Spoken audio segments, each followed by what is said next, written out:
Hello बच्चों, NEET VNM chemistry में आप लोगों का बहुत बहुत स्वागत है। तो बेसिकली बच्चों बड़ा ही इंपॉर्टेंट क्वेश्चन के ऊपर बात करेंगे। व्हाइट फास्फोरस का रिएक्शन देखने वाले हैं हम लोग। अच्छा, ये रिएक्शन अपने एग्जाम के पॉइंट ऑफ व्यू से बड़ा ही इंपॉर्टेंट है। कई बार नीट के एग्जाम में पूछा जा चुका है, जेई में भी आ चुका है। तो इसको समझेंगे, डिटेल में समझेंगे। और कई बार क्या होता है कि अपन इस रिएक्शन को रटने की कोशिश कर रहे होते हैं। क्या कर रहे होते हैं? रटने की कोशिश कर रहे होते हैं। लेकिन आज इसको समझेंगे और ये बहुत ही बड़ा जबरदस्त रिएक्शन है। रिएक्शन ये है कि जैसे व्हाइट फास्फोरस का रिएक्शन, जरा ध्यान से समझना। अभी ऊपर मत देखो, उसको छोड़ो, हवा में छोड़ो। जैसे व्हाइट फास्फोरस लेते हैं हम लोग, मान लो व्हाइट फास्फोरस। अब भाई साहब, व्हाइट फास्फोरस जो होता है इसी को येलो फास्फोरस भी कहते हैं, येलो फास्फोरस भी कहते हैं। अगर हम इसका रिएक्शन करा रहे होते, जैसे इस पे हम लोग वाटर ले लें और वाटर के साथ में हम लोग यहाँ पर कुछ बेस ले लें। अब बेस में यहाँ पर अपन क्या लेने वाले हैं, जैसे कि यहाँ पर NaOH या फिर KOH बेस हम लोग यूज कर सकते हैं। ठीक है, तो इस केस में क्या होता है, फॉस्फीन बनता है, फॉस्फीन बनता है। और इसके बाद एक साल्ट बनता है जिसको हम लोग हमारा एल्कली मेटल का साल्ट होता है। तो अगर NaOH यूज करोगे तो sodium salt of acidic salt बनता है। कौन सा साल्ट बनता है? एसिडिक साल्ट बनता है। ये यहाँ पे कहानी चल रही होती है। तो इसमें किस तरीके से रिएक्शन को समझने वाले हैं, सबसे पहले एक रिएक्शन लिख के दिखाऊं। जैसे देखो, अगर हम ले लें P4, या तो व्हाइट या तो येलो, ये दोनों सेम ही होते हैं। ठीक है, इसका रिएक्शन अपन मान लो NaOH के साथ करा रहे हैं। बड़ा ही इंपॉर्टेंट रिएक्शन है। वाटर के साथ करा रहे हैं, इनर्ट एटमॉस्फेयर यूज करते हैं कार्बन डाइऑक्साइड का। तो यहाँ पर PH3 बनता है और साथ में यहाँ पर NaH2PO2 बनता है, जिसको सोडियम हाइपोफॉस्फाइड कहते हैं।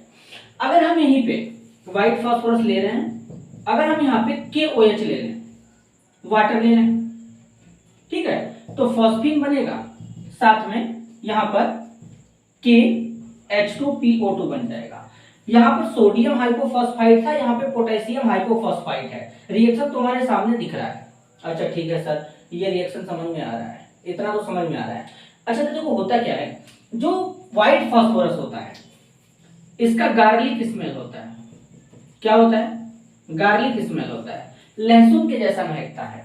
और जो फॉस्फीन होता है इसका rotten rotten fish like smell होता है। क्या होता है? रोटेन फिश लाइक स्मेल होता है, मतलब सड़े हुए मछली के जैसा महकता है। तो इससे हमको पता चल जाएगा कि फॉस्फीन यहाँ पे बन रही है। अच्छा, ये बड़ा ही खूबसूरत सा रिएक्शन है फॉस्फीन के रिस्पेक्ट में, यहाँ पे फॉस्फीन बनता है। साथ ही साथ मैं बताना चाहूंगा कि ये एक टाइप का डिस्प्रोपोर्शनेशन रिएक्शन है। कैसे, जरा समझना ध्यान से। अच्छा, इस वाले स्पीसीज में जो फास्फोरस है ये जीरो ऑक्सीडेशन स्टेट में होता है, मानते हो?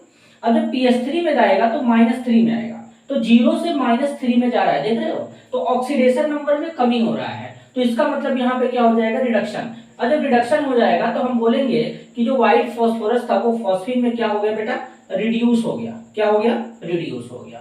अब यहाँ पे जरा नोटिस करना, जो NaH2PO2 है या फिर KH2PO2 है, अगर इसमें तुम पोटेशियम का ऑक्सीडेशन फास्फोरस का ऑक्सीडेशन स्टेट निकाल लो, तो सोडियम है तो +1 होता है, हाइड्रोजन 2 टाइम है, 2 इंटू हाइड्रोजन का +1 होता है, प्लस फास्फोरस का निकालना x मान लेना, फिर इसको 2 इंटू ऑक्सीजन का -2 is equal to 0, overall charge 0 है, तो x इज इक्वल टू +3 का चार्ज आएगा। तो मतलब इसमें जो फास्फोरस है +3 में है, तो अब यहाँ पर फास्फोरस क्या जा रहा है, 0 से +3 में जा रहा है। तो यहाँ पर ऑक्सीडेशन नंबर बढ़ रहा है, तो यहाँ पे क्या हो रहा है, ऑक्सीडेशन हो रहा है। ऑक्सीडेशन हो रहा है तो हम ये बोलेंगे कि इसमें व्हाइट फास्फोरस जो था वो ऑक्सीडाइज हो गया। एक बार देख लो, मैं दिख रहा है कि नहीं जो मैं लिख रहा हूँ क्लैरिटी के साथ में भाई साहब? हाँ, पूरा दिख रहा है।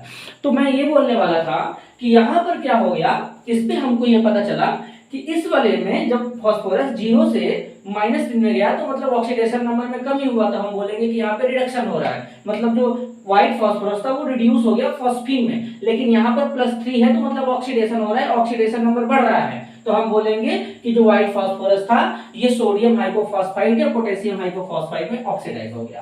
तो जब भी किसी केमिकल रिएक्शन में एक ही एलिमेंट का एक ही टाइम पे ऑक्सीडेशन और रिडक्शन दोनों एक साथ होता है, तो इस टाइप्स के रिएक्शन को हम लोग डिस्प्रपोर्शनेशन रिएक्शन कहते हैं। तो ये डिस्प्रपोर्शनेशन रिएक्शन का भी खूबसूरत सा एग्जांपल था।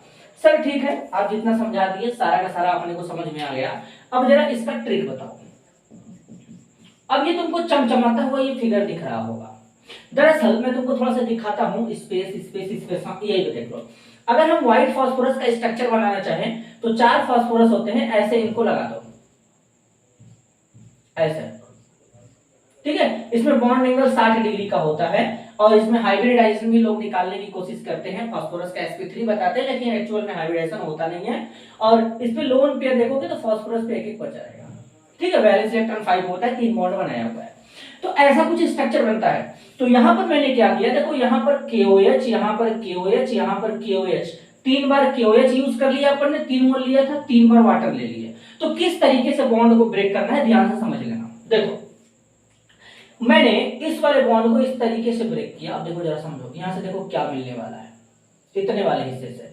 तो अगर तुम इतने वाले हिस्से से देखोगे तो देखो फास्फोरस फास्फोरस, क्लियर हुआ। फास्फोरस के साथ में देखो KO तो मतलब OK जुड़ा है।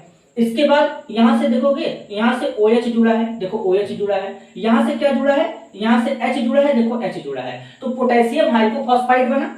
अब इसके बाद ध्यान से देखना, फास्फोरस के साथ में यहां पे 3 हाइड्रोजन तुमको चमचमाते हुए दिखेंगे ऐसे।